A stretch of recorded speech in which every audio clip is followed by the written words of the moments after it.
Hello YouTube, Assalamu alaikum wa rahmatullahi wa barakatuh.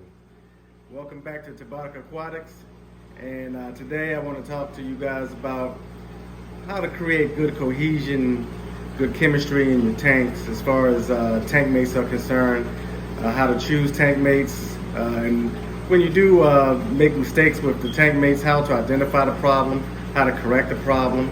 Sometimes you can move fish around, sometimes you can move ornaments around. Sometimes you have to remove a fish altogether, change the temperature, sometimes, who knows. But in any case, we're going to discuss that and discuss some different options that we can go over as far as choosing tank mates for your tank. And I'll be using this tank behind me as an example. We haven't filmed this tank before, but I think this would be a prime example how to talk about this discussion. All right, thanks, let's ride. Okay, YouTube fish family, this is my Geophagus Severum tank, and basically I built this tank for my Geophagus Surinamensis and my Severums. As you can see, I have several Geophagus in here, and I got some Tiger Severums that they're always pretty much hiding back there in the corner. The loaches, they end up wherever they're at. There's one of my tiger loaches right there. Tiger Severums right there, front and center.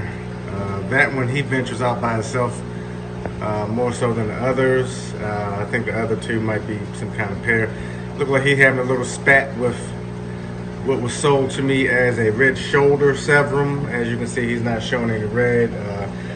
I was told that you have two types of red shoulder Severums. If you guys know, you can comment and inform me, let me know what that is going on. But in any case, look at here, we have a red Texasichlid. You wouldn't usually see a red Texasichlid in a tank with Geophagus and Severums. Also, I have 4 Peacock Bass. These are Azul Zingu hybrids. So they are hybrid with the Azul Peacock Bass and the Zingu Peacock Bass. Picked 4 of those guys up from exoticfishshop.net. I get a lot of fish from either Steve or from exoticfishshop.net or from Predatory Fins. But in any case, I'm growing out these Peacock Bass to put in my 350-gallon tank. But right now they're not big enough to go in there, because I don't think they're big enough to go in there, especially this little one right here was taking forever to grow out. Because I don't want those guys to get either eaten by my arowanas that's in there or just outright killed by my other aggressive cichlids in there. And also this red Texas, growing them up for the same reason. I don't want to put them in there too soon and get them killed. So occasionally we have that going on. Down here, deep down in the corner, I have one of my Sumatran dads hiding behind that Severum, but I have 4 Sumatran datnoids in here. Okay, there's 2 Sumatran dads hiding back there. And I have 4 Sumatra datnoids. There's one in the corner. He's always the bold one who casually hangs out. And I have about 5 or 6 bichers in here. I got a Longfin Senegalese bicher and an albino bicher, a Leprade bicher, a large ornate bicher, 2 Ansorgi bichers. They grow really fast. And a Ropefish. So the Ropefish is going to be a permanent resident here. But the bichers, I'm growing them out so that I can put them in the big tank. But again, I don't want them to get eaten by anyone. So occasionally we find ourselves in those positions where we just kind of storing a fish in a tank that we feel like they can get along and not do no harm and not have any harm done to them. And but we have to think when we do that, because when you do that, you have to make sure that you don't have a fish that's going to get in there and kill everything that's in the tank. And you got to make sure that you don't have a situation where you're putting the fish in danger. You're putting them in a tank that he's going to get killed. And right now, this group, they have good cohesion. They get along. This is what this talk is about cohesion, about fish community cohesion, even when you don't think it's going to be cohesion. You got to keep in mind that You want fish that have pretty much the same temperament. You don't want these are very chill, relaxed fish. So I don't want to put any fast-moving fish in there that's going to startle them. 10-foot barbs wouldn't be a good idea to put in here because I find that they dart around. They're very skittish and they dart around. That would make them nervous and uncomfortable. I think you might have just saw my black ghost knife peek his head out. I got a black ghost knife and he's a permanent resident. He gets along fine with those fish. At one time I thought that he had rabies or something because he's kind of aggressive for a black ghost knife. I mean, when they come into his territory, he'll chase them out. Once in a while he'll chase them clean across the aquarium, but for the most part he just wants them to stay out of his territory. And I keep my eye on it. The datnoids, they don't bother anybody. Nobody bother them. Surprisingly, I have 2 green terrors in here, a male and a female. You see them back there.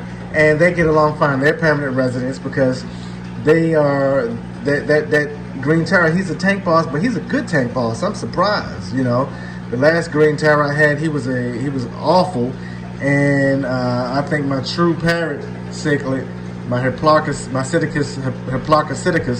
put a hit out on him, and all the other fish turned against him.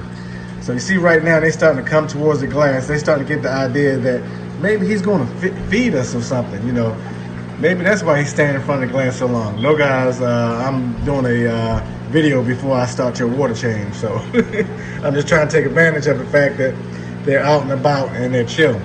But when you find fish that's not getting along, you just simply move them to another tank, and sometimes we have to remove them all together from the fish room. But luckily, I have several tanks. I had some Geophagus Brasiliensis in this tank, and they didn't get along. They are just butthole fish. They went after my fish and caused a disturbance. And my Surinamensis looked very stressed out, and they stayed in the corner. And this tank is built for the Surinamensis and the Severums. They're the fish that I care about most in this tank, as far as this tank is concerned. So I had to get rid of them. I gave them to a buddy of mine. I didn't put them in any other tank because they weren't being peaceful in my albino hecklite tank, and they weren't being, and I didn't want a chance putting them in with my ornatum grow outs because my ornatums, they're hell of expensive. I don't want to stress them out. But we just have to use common sense, keep an eye on our tank, keep an eye on our fish. If you see fish that's all gathered up in the corner to one side, that's a problem. You have to figure out why they all gathered up in that corner. Who are they intimidated by? Those Severums, those Tiger Severums, they've always been like that. They come out and feed and swim around when they feel like it. Then they go back over here in the corner. The datnoids, they very shy fish. The older they get, the more bold they get. And I noticed that at nighttime when I turn the lights down, they come out and swim around and forage for food. But soon they're going to be big enough for me to put in the 350 acrylic tank with the monster fish. But we have to, keep an eye on our tanks and figure out the relationships and who's getting along. I noticed that here's one of my Ansorgibishers. They grow very fast. They're very aggressive. They like to eat. And I noticed that those Ansorgibishers been hunting after my clown pleco in there. But that clown pleco is very smart. He know how to get up in the crevices and corners and get where those bishers can't get back there to get to them. So I'm okay with it. That red-tailed shark, he's a butthole fish. Now and then he gets on his tangent and decides that he don't like a certain fish and chase them around. And that's why I took my stripe, my thin bar silver dollars out of this tank, because they're too damn expensive for him to chase them around, stress them out. I let them get some more size on them, and then I put them back in here. But we just have to use our brain. Don't put fish in there that's going to be real exciting when you have a pretty laid-back group, and don't put fish that's overly aggressive. And if you can't find a good combination as far as what they go with, sometimes we just got to get rid of them. Like I said, I gave my Brazilians to a friend of mine. But in any case, I'm going way too long with this talk. I just wanted to bring some ideas as far as creating cohesion in your fish community, and some of the trials we go through, because now and then we put fish in with other fish and we don't intend to do it. We're just doing it as a stopover, as a layover, So they're sometimes we have permanent residents, and then we have visitors.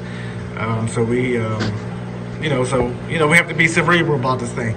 In any case, thank you very much for joining me. I hope you all enjoy your fish keeping. I hope I was informative as far as giving you some ideas, and know you're not crazy. Sometimes you need to take a fish out that's causing some havoc. And as usual, please like, subscribe, share, leave a comment. Let me know what you think, what I can do to improve. I know I need to shorten these videos up. But please subscribe. If you don't like it, you can unsubscribe at any time. Subscribing is free of charge. But please support my channel so that I can get better and and bring you along for the ride. All right. Thank you very much. Assalamu alaikum wa rahmatullahi wa barakatuh.